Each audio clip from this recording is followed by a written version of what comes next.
There was once a kingdom in West Africa, surrounded by deep forests, high walls, and secrets that outsiders couldn't understand. It was called Benin.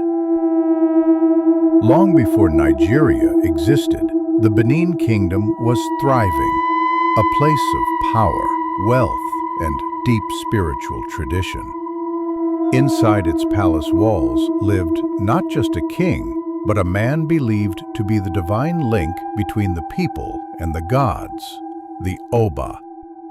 Everything about the kingdom was crafted with purpose. The bronze statues, the ivory carvings, even the palace gates. Each piece told a story, a memory, a connection to something bigger than time. But in 1897, that kingdom was torn apart. It started with a visit. A group of British officials decided to enter Benin during a sacred festival. The people told them it was forbidden, not because they were being hostile, but because certain rituals were taking place. Outsiders were not allowed. They came anyway. And they were attacked. Some were killed. What happened next wasn't justice, it was revenge.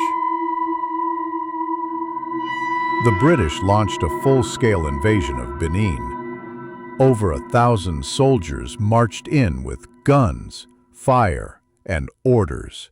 They burned the city. They looted everything they could carry. They tore down shrines and artwork that had stood for centuries. And they didn't stop there. They took the heart of Benin, the sacred bronzes, the ivory masks, the ancestral figures, and shipped them off to Europe. The Oba of Benin, Ovonramwen, was captured, humiliated, and exiled. He never returned to his throne. He died in silence, far from home. But the treasures? They're still not home. Today you'll find them in the British Museum, in galleries across Germany, France, and the US. Behind glass, labeled like souvenirs. Thousands of pieces, each one stolen.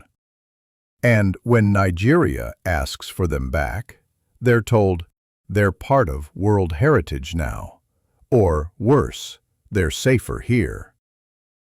But how can a thief decide where a memory belongs? This isn't just about missing artwork.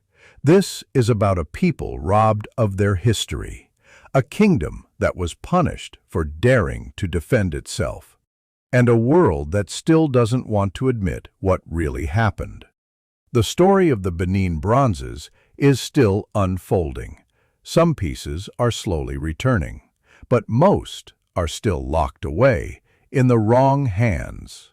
And the question remains, how do you reclaim your soul when it's on display in someone else's museum?